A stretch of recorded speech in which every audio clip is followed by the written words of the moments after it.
And so I just want to also show you that this is also called the pebble in the pond. Now, a lot of times there are people who think, all right, I got the performance goal. Now I need to think about the objectives, and now I need to write an outline, and now I need to just, write scripts about all the outline or whatever. But this is a different way of looking at designing instruction that allows you to focus on the problem at the center of your design, and then create a course like the one that you saw, or many of the other ones that you might see come out of the academy. And so it starts with the problem, right? What is that big problem that you're going to have your learners solve? And then you create a progression of problems. And I'm going to show you all the examples, right? I'm going to show you exactly what I mean here. And then after you create a progression of problems, you're going to think about, did I include all the component skills? Component skills just means what are the smaller skills that are part of the bigger skill, right? Handling difficult conversations. That's a bigger skill that has component skills that are part of it, right? Being communicative and knowing how to deal with other people and how to respond and active listening and all those kinds of things, right? Those would be the component skills of the bigger skill, which is to have difficult conversations. I guess that's on my mind today. That's my example. And then after you've identified, okay, have I covered all the component skills through these series and progressions of problems that I've put in front of my learner? And if not, I need to go back and write those into my course. Then you look at your full course design and you think about enhancement strategies. Okay, well, I know about things like dual coding.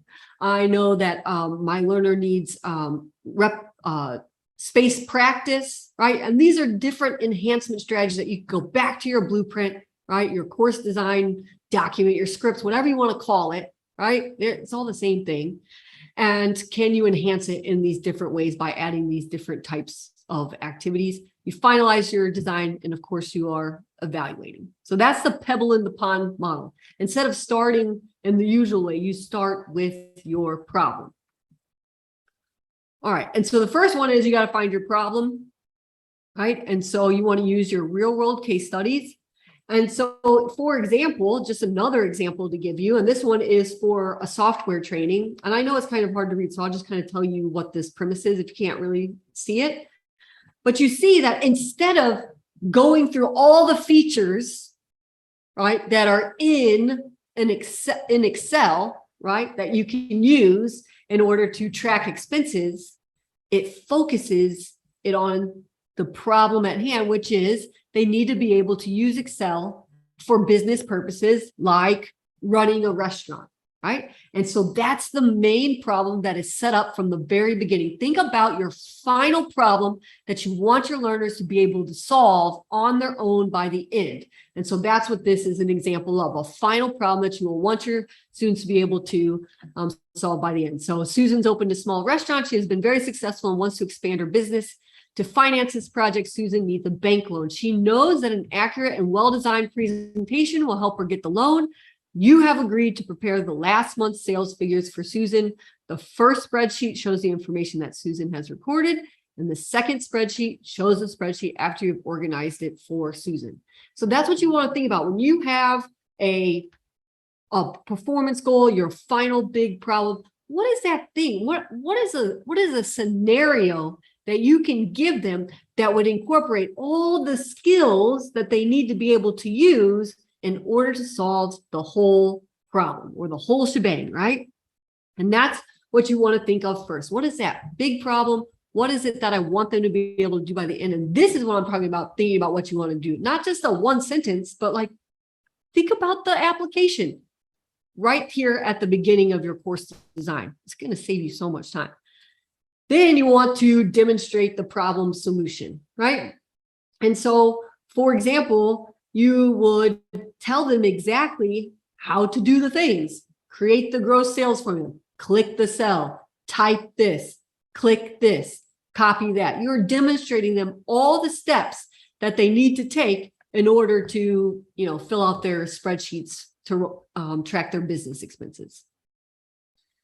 Then you want to give them an application. Now you'll see this is a small one, right? A smaller problem of the big one, right? We know the big one is that she's got to create this whole presentation to get a business loan. But this is one problem application. And so she's giving you the spreadsheet, and you're going to revise the spreadsheet to make it more informative and attractive presentation. So there you go.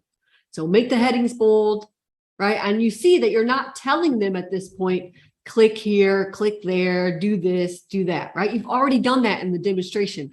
Now you're to the application section, and that's where you say, do the following. Now, just so you know, you don't have to write all this down. I have a helpful little guide I meant to give you earlier. Hold on, let me grab it and put it in the, don't get distracted by this, but I'll put it in here for you.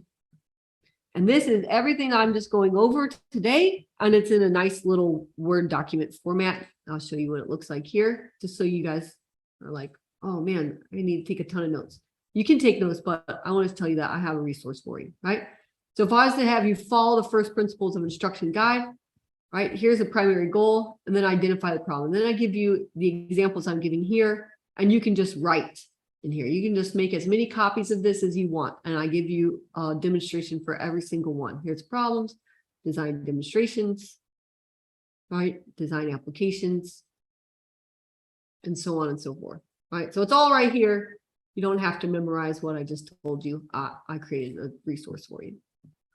All right.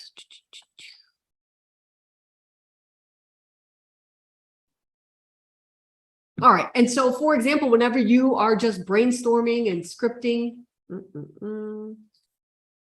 it might look something like this, right? You might not be doing a software training. So it might look something like this. Oh, I'm just going to think about the big problem. Melody's new on our team. She's hard of hearing and relies on Jenny to make sure that meetings with the team accommodate her. And so Jenny knows that Melody will need to raise her hand when she wants to contribute and do all these things. And this makes Melody comfortable.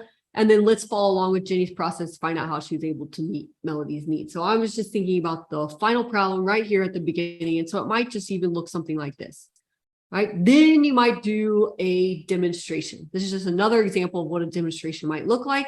All right, so Jenny has a conversation with Melody. She asks Melody to confirm her signal. And you see right here during the demonstration, those bold things, those are the things that are essentially the structural framework. And when you're doing your demonstration, you want to highlight and call out the different components of your demonstration that they will need to be able to do over and over again, right? So that's why I bolded those things. Confirm the signal, get their attention, or do they need an agenda or live captioning? And then you want to give them an application. This is just one simple made-up application I made just for this training. And so it might be something like, Bob has just joined your team. Bob is hard of hearing and is relying on you to make sure that meeting with your team are accommodating for him. What's your first step, right? So this would be one example of one small application, but clear, just depending on the level of complexity and how big your problem is as to how many smaller problems you need to create and how many applications you need to create, right? So if it's a bigger problem, then you'll have more smaller problems that add up to a bigger problem. So first you got to know your primary goal, learn a population, design a full demonstration of the problem, and design a full application for the final problem. This is the final problem that I'm talking about, right? That big one. Right. So if you're going to do, and I'm just sticking with the same example because that's all I got in my head right now, handling difficult conversations, then you would design a full demonstration for how to handle the most difficult of all the conversations, and you include all the different things that could go wrong or whatever in a conversation. And you want to design an application for someone to be able to have multiple different conversations and handle it with grace and have everybody feel good at the end of it. And so what does it look like next, right? You've got your whole problem, and then you need a progression of problems. And what do I mean by that? This is what I mean by that. So for the software Excel course, right? You might have saw that we had the full problem. Well, what are those smaller tasks or smaller problems that they can practice and complete that will add up to that final thing. If you guys have ever designed a course for university, usually you think about, and you guys have probably done thinking about backwards design, but this is kind of a little twist on backwards design in the sense that you usually think about what is their final project and what are the milestones along the way that'll get them to be able to complete the final project or that add up to that final project. So that's the same kind of thing that we're thinking here, except for we are thinking, actually, we're just thinking very similarly to that type of model. So problem one, all right, she's opened a restaurant, all right, and you have to prepare last month's sales figures. Problem two, all right, now we got all the lunch earnings. And so you need to make it look nice, right? So include a column that calculates percentage of sales, add some nice borders and shading formats, and set up the page to give the printout a professional appearance. And then problem three, okay, Susan's expanded her business. Can you also conduct a count of customers before and after the renovations, do a survey, and determine her staffing levels by calculating statistics from her second survey? All right, so that is a series of problems. And you'll see also that the problems are structured. You want to brainstorm multiple different problems, right? And don't worry about, going from easy to hard. But once you got a list of problems brainstormed out, you want to then take them in order from the easiest problem to the hardest problem, right? Because you want to put the easiest problem in front of your learners before you get them to the hard one. That just makes sense, doesn't it? And also remember what I said, right? It's the feeling of mastery that keeps your learners motivated to keep going to the next thing. All right, and then you want to give, so say you've got your progression of problems, then you want to create demonstrations for your first two problems. Right? And so demonstrations, just like I showed you earlier, I'm showing you again, it's when you actually show them the things to click, right? Or exactly what to do, or exactly how to give feedback like Jen did in her course, right? That's what you want to do. So you have a progression of problems from easy to hard, and you want to create a demonstration for the first two. I'm just giving numbers so that it's real concrete for you. Maybe you give a demonstration for 3 problems. It just depends on how many smaller problems you have that add up to a larger one. Right? It just depends on the complexity of your course. All right. Then you want to give prompted applications for problems 3 and 4. Say you have, I'm gonna assume you have something like 6 or 8 of them, right? So the first 2 problems you're given demonstrations, right? And they are following along, maybe clicking or whatever. And then you give them prompted applications. And so that means that you will give them feedback, right? And you will give them some type of guidance, right? That's what that feedback is. And so again, you are telling them what to enter, but you're not telling them exactly how, because you've already showed them how in problems 1 and 2 examples. And then you want to give them an unprompted application for problem 5, right? And so in this one, right, in this exercise, there is no learner guidance section. If your screens do not match the sample screens provided, you should return to the Excel course and review appropriate modules, right? This is like the final exam. And that's what I mean by an unprompted problem application.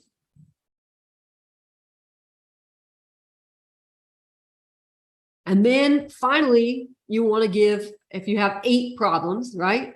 You want to give application problems for 6, 7, and 8. And this time, you don't have a reference for them, right? In this authentic task, you apply your knowledge of Microsoft Excel to redesigning a worksheet. Now, in this example, they might submit it for like final review or something like that, but it's all completely do it yourself. You're not going to get any type of feedback till, the very end or something like that. All right. Do it yourself problems. And then now that if you've done and you've followed along with me through all this and you've created 8 different problem scenarios, you've included your demonstrations for the first 2, you've included prompted applications for the next 2, and then you have an unprompted, like no learner guidance section for the next one, and then you have a do it all by yourself problem for the last 3, as an example. That means that you now have a full course script. That's what I mean by this is how to design a course. This is how you can get to a full course script that is ready for you to start revising, right? And getting feedback from your team members and your learners and your stakeholders and your SMEs, right? But what you want to also do before maybe you ship it off to them, right, is look for component skills, right? Once you've scripted out all your problem scenarios, demonstrations, and applications, you want to make sure you've included all the necessary component skills needed for your learners to have the ability to solve the whole problem you started with. And you want to make sure that they have adequate practice opportunities for each of the different skills that you're going to identify. Now, when you first start writing your problem scenarios, you might not, it'll be difficult probably for you to think about what are all the different component skills at the top. But once you've written them, it's like they reveal themselves. Right? And I'm going to show you what I mean. So for example, if you're going to, I'm just going back to this Excel example, right? So we're telling them, all right, create the gross sales formula. To complete this step, it's necessary to enter a formula in the cells. So the spreadsheet will multiply the amount in column B by the amount in column C for each item on the list.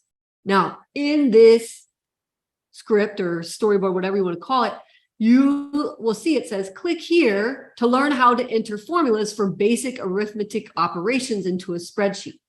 Now you'll see that it's something that they click away from the main course to go and make sure that they know how to solve for that component skill. Now, a lot of your learners who come into this Excel course probably already know how to enter basic formulas, but because it is a component skill that they must know how to enter formulas, but you don't want to waste the time of all your learners on this is how you enter a basic formula into Excel, right? You can imagine how annoyed you might be as a learner who already is somewhat familiar with Excel, right?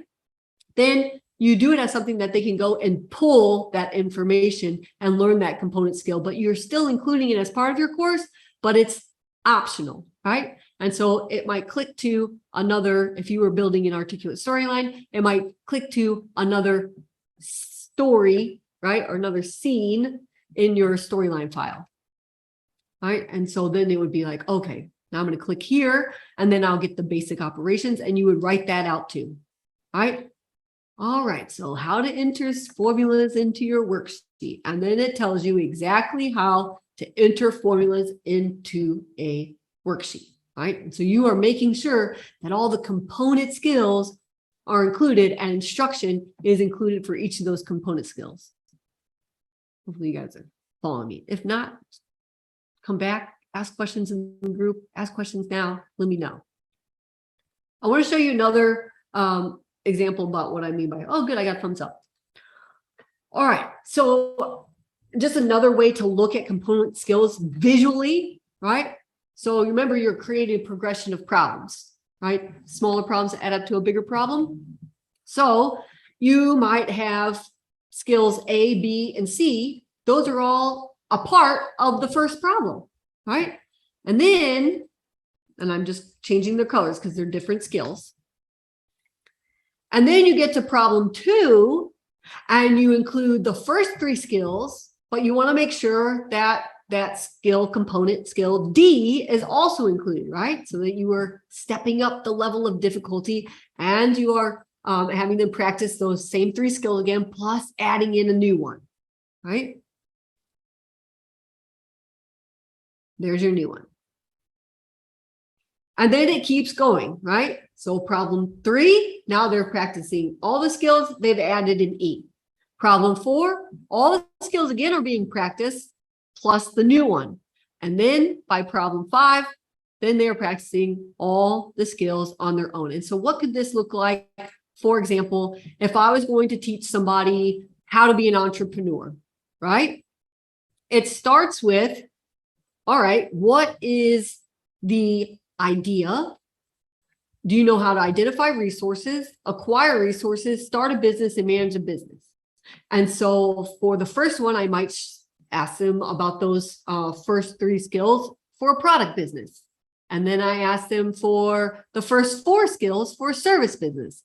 And then I ask them about a retail business. and now we're into all 5 of the skills, right? And then a restaurant business, all 5 of the skills. All right, now it's your turn to plan your own business using all 5 skills. And so that's what I mean when I'm talking about identifying component skills and making sure to include those in each of your problems so that they add up, right? You might think of this as scaffolding, right? That's a common word that we use. This is a way to conscientiously scaffold. Usually when we think about scaffolding, it's kind of an abstract concept. This actually gives you real like meat and potatoes about how that works. One of the things that you can do, right, whenever you are looking and reviewing your own problem sets, is you can say, all right, in problem scenario 3, do I have them, the skill is starting your pitch, right? Do I tell them, show them, have them do, and give them guidance, right? And so you'll see for problem scenario 3, 9, and 10 on starting your pitch, I never tell them or show them, right? So that means that those things are missing in my course, and you'll want to go back and add those things to your course. This is a way for you not only to evaluate your own course designs, it's a way for you to evaluate other course designs. I saw someone in our IDLE community just got a volunteer client, and that volunteer client's one of the things that they wanted him to do was review several courses and give recommendations based on, you know, the structure and the alignment and is it consistent and whatever. And this is really, this right here, this chart is really a core thing that you can do to review courses to see if they are instructionally aligned and if they are including everything that the learner needs, right? And so same kind of thing. So painting the picture. Do I ever tell them how to paint the picture, right? Do I ever give them any type of information on how to paint the picture? I don't do it in problem 2, 5, 6, 9, or 10. So I would, in one of those problems, want to tell them how to paint their picture when doing a sales pitch, right? And you can see for each of those, right? You want to make sure that you have one little check mark in each of the tell, shows, do's, and with guidance for each of the component skills that you identify. And usually you also identify your component skills, right? This also helps you create your framework for activation, right? All right, so whenever you are going to pitch your product in sales to a client, you need to know how to start your pitch, paint the picture, explain how the product solves the problem, and respond to objectives. Those are the component skills, right? And you want to make sure that you've covered all those in the tell, show, do, and given them guidance with application. All right, I could go into more, but it's 4:55. I think that I've taken you pretty deep into the Pebble in the Pond model. And so I want to see if there are any questions. Boop, boop, boop. And here we go. We got some questions.